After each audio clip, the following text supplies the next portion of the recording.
Hey everybody, welcome to the Briefing Room. I'm Devin Dwyer, Washington. Great to have you with us today. A lot to get to, including an ABC News Live exclusive I caught up earlier today with 3 Republican former EPA administrators. You'll hear from them on what they think of the current state of affairs at the EPA and our environment. Also caught up with a high school student out in Portland, Oregon, who's making surprising waves in his school district on the issue of climate change. So much more ahead on that. But first, we start today with happenings on the campaign trail. It's starting to feel like presidential campaign season, especially in Iowa. We have team coverage. Our Avery Harper, Biden reporter, joins us live from New York. Jordan Phelps joins us from the White House North Lawn. She is covering President Trump. But first, let's take a listen to this extraordinary back and forth today between the Democratic frontrunner and President Trump over politics in Iowa. Here's the president just a short time ago. When a man has to mention my name 76 times in a speech, that means he's in trouble. No, I'd rather run against, I think, Biden than anybody. I think he's the weakest mentally. And I like running against people that are weak mentally. I think Joe is the weakest up here. And not long after the president spoke, he was on his way to Iowa. Joe Biden in Iowa already to greet the president, struck right back. Look, I believe that the president is literally an existential threat to America. He is a genuine threat to our core values. It's always been about the abuse of power. And look what he's doing. And Avery Harper joins us from New York. Avery covers the Biden campaign. This is an extraordinary moment, Avery. This is the first time we will see both the President of the United States and Joe Biden in Iowa at the same time. Multiple stops. Neither of us is there. We want to be there on the ground. But what are you hearing from Biden's team about what is in store tonight? Well, it's certainly getting intense. You'll see Biden on the eastern side of the state, and you'll see Trump doing events on the western side of the state. So they're pretty far apart from each other. But there's one thing that I can tell you. It's that the gloves are off. ABC News was given an early look at Biden's expected remarks this evening in Davenport, Iowa. In it, the former vice president takes jabs at Trump repeatedly. He attacks Trump's character and his performance in office, and some of the sharpest language we've seen Biden use to criticize the president. You can see a quote right there from the speech that we will hear tonight. He says that the president has his tail between his legs. He says that college students know more about tariffs than the president does. It's just jab after jab. And we know that Trump hit back, calling Biden the weakest mentally, talking to reporters as he left the White House today. But it's important to note that Biden's competition is really still these 20 Democratic primary challengers. It's not Trump yet. We're still in the primary. We can't forget that last week that Biden had to reverse his stance on the controversial Hyde Amendment, the provision that prohibits federal funding from being used to pay for abortion. So it's still very clear that he is competing with Democrats. Yeah, very good point. We obviously are not in the general election campaign yet. Biden still has a long way to go. In fact, he just said a few moments ago this is very much a marathon for him in the primary. But Jordan Phelps, there's, I guess, 2 ways you can look at this back and forth between the president and Joe Biden. On the one hand, it sort of solidifies Biden's hope that he is the front runner and he's already going toe-to-toe with the president. And it also suggests perhaps that the president is worried about Joe Biden. Yeah, absolutely. The president was saying today that he'd rather go up against Joe Biden than anybody. But the president also talks about Joe Biden more than just about any candidate. So that begs the question of why he's spending so much time talking about him. But Devin, I think it's fair to say that whether the president says it out loud or not, there are very real concerns that Joe Biden appeals to some of the same voters that President Trump did strongly with, those working class voters. There are very real concerns that Biden could peel away some of those key voters from the president's electorate. And Avery, we do get the sense that Joe Biden is responding and pivoting a little bit in some of his positions based on some of the fire he's taking from the White House. Let's just take China. The president today called him soft on China, said he doesn't recognize the threat that China is. And already you're getting indications that Joe Biden will start to modify some of his rhetoric on China. That's right. Last month when he visited Iowa, He was seen on the campaign trail saying that China wasn't really competition for the United States. In this speech, we see him really take a pivot and really take a turn on that. He's expected to say tonight that China is a serious challenge and in some cases a real threat. He goes on to lay out his plan to hold China accountable, and that includes partnering with some of our allied nations. And finally, Jordan Phelps, we're just getting some new polling numbers in from Quinnipiac. It is early. This is new national polling. We did see some of the numbers earlier with Joe Biden, of course, atop the list in the primary head-to-heads, leading Bernie Sanders and Kamala Harris, as you see there. But these are head-to-head matchups with Donald Trump. And interestingly, it does look like all of those Democratic candidates on the left would beat Donald Trump. Yeah, absolutely. If you look at the polls, that's not good news for the president. But of course, a word of caution. It is extremely early in this race. Polls were not reliable this far out last go round. And so obviously a big dose of caution there. And also, Devin, we know so well that the polls were just flat out wrong last go round with President Trump. And this White House, this campaign is going to continue to express confidence in this president's performance and his ability to defy what the common narrative might be out there among the pollsters. Yeah, it's the race to 270 that will ultimately matter in that general election matchup, whatever it may be. So we'll keep an eye on that. Jordan Phelps for us at the White House. Thanks, Jordan. And our thanks again to Avery Harper up in New York, our Biden reporter. Well, shifting gears now to some news this afternoon on Capitol Hill. A lot of big headlines popping there, including some news from House Speaker Nancy Pelosi, who, responding to continued criticism from President Trump, said that she doesn't think impeachment should be taken off the table a short time ago. Take a listen. Last week, Jerry Nadler said that impeachment inquiry, it may come to that. You've said in the past, you're not on that path to impeachment. Are you still, how do you reconcile those But things? it's not off the table. You can't. I don't think you should impeach for political reasons, and I don't think you should not impeach for political reasons. It's not about politics. Sticking by her party line there, trying to keep the party at bay. Let's bring in our Hill reporter, Ben Siegel, for a little more on this and what Democrats are doing to push back against President Trump. Ben, let's start with this big headline coming out of the House this afternoon. They're voting to give basically a blanket permission, a green light for all of those committees on Capitol Hill to take the Trump administration to court. Tell us about it. That's right, Devin. These committees and Democrats on Capitol Hill have been frustrated in their efforts to follow up on what Robert Mueller, the special counsel, concluded in his findings. They want to know, impeachment came up in that soundbite with the speaker. Should they impeach the president? Is there anything that Robert Mueller did not uncover? What exactly happened in some of those episodes of obstruction that he detailed in his report? And so far, they have been unable to find cooperation with this White House, with this administration, which has been ignoring subpoenas for documents and information. Today, this vote will allow the House to essentially go to court to get their subpoenas enforced, to get a federal judge to essentially order the Trump administration, in these two cases specifically Attorney General Bill Barr and the former White House counsel Don McGahn, to cooperate with subpoenas for documents, the full Mueller report, and also for testimony. So this is giving permission to go to court. Very quickly, any sense of which committees will actually go to court first? Well, one thing I can say is that there is a deal recently between the Justice Department and the Judiciary Committee to produce some limited documents. They're still haggling that out, and while that happens, it's unlikely that the Judiciary Committee goes to court immediately. But the Ways and Means Committee that is subpoenaed for the president's tax returns could go to court in a matter of weeks to try to get their subpoena for the president's returns enforced. All right, one step closer to the court battle over some of those Trump administration documents and interviews. Meanwhile, members of Congress had been contemplating, Ben, giving themselves a pay raise. They haven't gotten a pay raise since 2009, but all of a sudden overnight that was yanked off the table. What's going on there? Well, Democratic and Republican leaders had an agreement to boost pay for a cost of living increase. They argued that this is important for members who, some of them have two homes in Washington and elsewhere, who still support families, to help them keep up with living. But also, more importantly, it helps them hire staff. There's a rule in the House that prohibits offices from hiring somebody at a salary point that's any higher than what the member of Congress makes. And they said it made them harder to be competitive with the private sector in a number of ways. So this was something that party leaders had an agreement on. They saw as a no-brainer. It became a political attack very quickly that was used against some of these new Democratic freshmen in the House who then said they would not take this raise. So after some of that disagreement, this was decided to be taken off the floor, and they might revisit this in the future.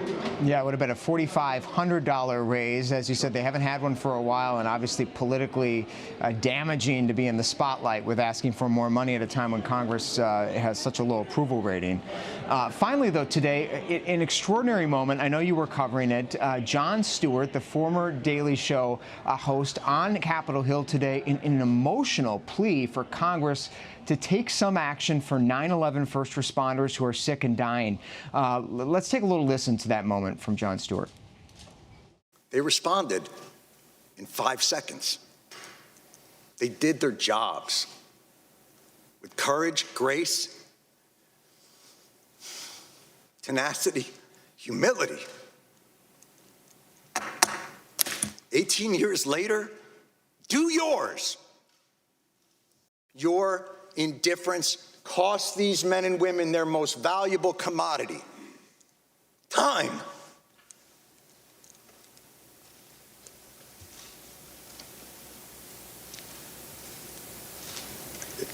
It's the one thing they're running out of. This should be flipped. This hearing should be flipped. These men and women should be up on that stage, and Congress should be down here answering their questions as to why this is so damn hard and takes so damn long. Ben, remind everybody what this is really all about, what Jon Stewart is actually pushing for here. Jon Stewart's been on the Hill several times in the past couple years with first responders, 9/11 first responders, men and women, firefighters, medics, police officers, who are looking for more money for the 9/11 Victims Compensation Fund. That's a fund that's used to help support their medical care. As you know, a lot of these workers who answered that call, as Jon Stewart mentioned, the firefighters within 5 seconds have developed health problems, cancer, lots of other concerns that have emerged after working on that pile in 2001. So he's coming back to Capitol Hill. In the past, Congress has issued temporary funding measures to help put money into this pot. Last time was in 2015. They gave about $4 billion, but that was only enough to fund this project for about 5 more years. Now he's making sure that this project is fully funded indefinitely, essentially till 2090, to help anybody who worked on that pile who is still experiencing health problems, make sure they don't have to come back to Congress, looking for more money, and with some of them, sick and making their ways through these halls. Yeah, very a passionate plea. He's taken this on as a personal advocacy, obviously giving some star power to it as well. But it is a very expensive measure, and we know that Congress is continuing to debate it. Ben Siegel, thanks so much for your reporting from Capitol Hill. Moving on now to an ABC News Live exclusive. We talked about climate change extensively here on the show. Today, I caught up with 3 Republican former EPA administrators to talk about the state of the affairs at the agency and our climate. Lee Thomas, who served in the Reagan administration, Christine Todd Whitman of the George W. Bush administration, and Bill Riley of the George Herbert Walker Bush presidency, all met with me to offer their insights on how things are going right now. It's so rare to see so many former EPA administrators, Republicans and Democrats, together in one place. What message are you trying to send here, Lee? I think the message, particularly of all 7 of us who wrote the letter to this committee, was that EPA is an incredibly important agency. It has always enjoyed bipartisan support, and we're quite concerned about the direction EPA is taking in this administration, and we want to talk to the Oversight Committee about our concerns and about the role we think they need to play in dealing with those concerns. There's more to do, but it's because things are better, people don't see it as quite as an immediate issue as they used to. If you had to give a grade to the leadership of the EPA right now and the stewardship that they are doing with their mission, which is to protect the environment and human health, a letter grade, what letter grade would you give, Bill? D. D, so not failing, close. I'd be a little lower than that. Lower, and maybe an F? Yeah, I'm right in that same category. So it's a very difficult situation. What concerns you most? Well, I'm really concerned about the disrespect of science that we're seeing from this administration, the undermining of science and the importance of science.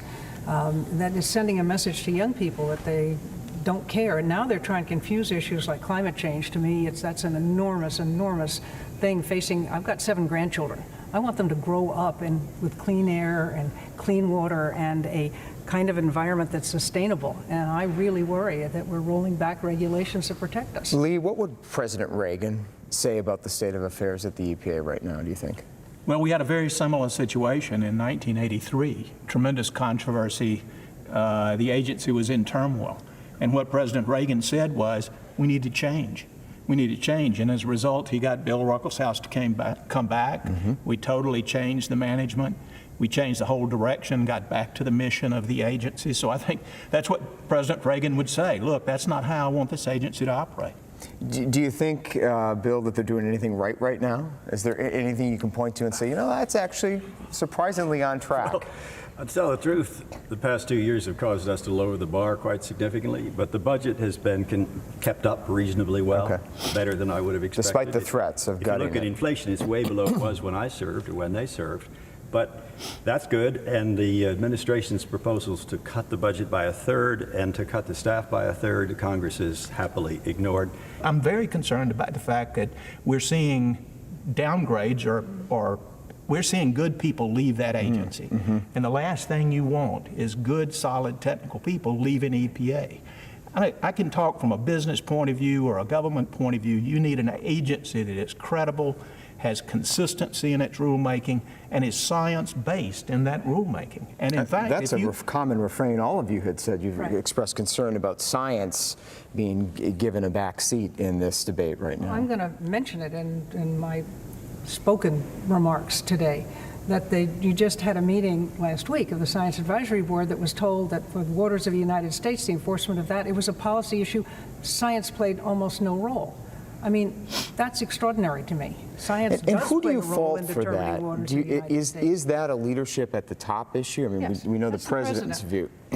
I mean, you as EPA administrator, you don't set policy. The White House sets policy. You give them the best advice. You tell them when you think they're on the right track or the wrong track, or how to do what they want to do the best way possible while still being protective of the mission. So it's set at the top. We sat down with Administrator Wheeler just about a month or so ago, just as he was confirmed on the job, and I asked him if he thinks that climate change, as the president has said, is a hoax.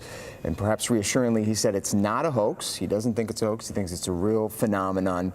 But he said he doesn't think it's a crisis. He doesn't think it's at the stage, worst case scenario stage that's laid out in the National Climate Assessment. That's not the only thing that's said in the National Assessment. I mean, there are several categories of possibilities. There's business as usual, and then there's an intervention, serious intervention. So that's an unfair characterization of the assessment. The assessment does best by pointing to the fact that if nothing changes, if we continue business as usual, it is catastrophic. It's probably 6 degrees temperature, which will destroy a lot of species, cause huge amounts. It's estimated 200 million of migrants to take to the road. But isn't it true now that the air is cleaner than it's ever been, the water in this country cleaner than it's ever been, that the United States is actually a leader in rolling back carbon pollution, and in fact has been, continuing to dial back its own emissions? Isn't that something we hear from the president a lot, that we should be celebrating? Our per capita emissions are 20 tons. Japan's is under 10. Europe's about half. We're not doing that well. If climate is the issue, we are the #2 emitter in the world after China. And one of the biggest reasons that carbon emissions have gone down has to do more with economics than it has to do with anything this administration has done. If anything, natural gas. Yeah, exactly, and the cost of that versus alternatives. So that's been a dramatic change in this country. It's had an impact. However, that impact is about to change. I mean, we've just about taken advantage of that as far as emission reductions, and with growth, we're now beginning to see those emissions creep back up. Do you think we need a Green New Deal? I mean, do you think to counter this we need to go as bold as that? There are parts of that I think are good, but unfortunately they put everything but the kitchen sink in the Green New Deal, which is distraction, and you're going to have pick out parts and work on those from an environmental point of view. It's disappointing because it did have things outside of the environment in that, which I think, undermine the message. And it's too important a message. We really do need to focus on the environment. I am told by so many Republican members of Congress that they are never asked about climate when they go on the stump, when they go home. That's a good thing. Now they're asked. Yep. That is marvelous. It's Yep. put it on the agenda. It's raised the profile. It's got a lot of vitality, particularly among young people. The Green New Deal is a good thing. A fascinating conversation. Our thanks again to the administrators. The full conversation with administrators Christie, Riley, and Thomas can all be found on abcnews.com and on my Twitter @DevonDwyer. Well, the push for climate action, climate awareness, climate education is being led in many parts of this country by high school students, particularly in the Pacific Northwest, where one group of students, as you know, is suing the federal government over climate change. Another is drawing on their Pacific Islander heritage to help put a face on the human impact of this. One of those students, Akash Sharma, is a 17-year-old at Roosevelt High School outside Portland. We caught up with him a short time ago. He said all of us need an education in the environment. So tell us a little bit about your firsthand experience with climate change. You have a personal story. So a personal story for climate change with me was back in 2016. So my parents are from Fiji, the islands of Fiji. And Cyclone Winston hit Fiji in 2016, which was a Category 5 cyclone.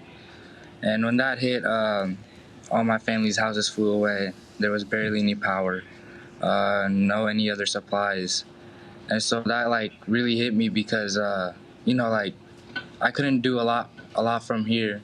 But back home, people don't have a lot of things, a lot of resources like we do over here. And it just really hit me because, you know, like, and cyclones are often things that hit there. And like, it just hit me because I just didn't know what to do. And you and a group of students, based on what you saw, have led this campaign in Portland to get the school system there to help educate some of your peers and future generations about the impacts that you saw firsthand. The Portland School Board 3 years ago passed a resolution to make climate change, climate justice part of the curriculum, but it hasn't happened yet, right? What's taking so long in such a progressive city as Portland? It all started 5 years ago. So people from Roosevelt brought in people from the school district to talk about how we don't want textbooks that lie about climate change. Like, we want to learn our history like a different way, and textbooks aren't the way. And we also fought for ethnic studies to be brought in too. And when ethnic studies was brought in, like, it changed the whole perspective of everything, because last year was the first year of ethnic studies being taught at Roosevelt. And it just changed the whole perspective of everything, and it changed the mindset of everybody and how everybody thought about issues going around the world, and climate change was one of them. Just last month, the school board in Portland finally authorized $200,000, I understand, for climate justice education starting next year, which is a good thing. You guys have made a difference there. What is it that what difference do you hope that programming, that education, that curriculum will make? So some people don't think that climate change is an actual thing, and some people don't believe it. And for me and for most of the people that I know, I want people to know that climate change is a real thing, and it's an issue that needs to be solved. All right, our thanks again to Akash Sharma and the entire crew out there at Roosevelt High School in Portland, Oregon, for their advocacy and education work. We salute them here in the briefing room. Thank you for watching us today on ABC News Live. We're here in the briefing room every day at 3:30, 5:30, and 6:30 p.m. Eastern Time. You can watch us on the ABC News app. Download it if you don't have it. Of course, the full ABC News Live interview with those 3 former Republican EPA administrators is right there on the app, and we'll replay again here on ABC News Live. I'm Devon Dwyer in Washington. Hope to see you tomorrow.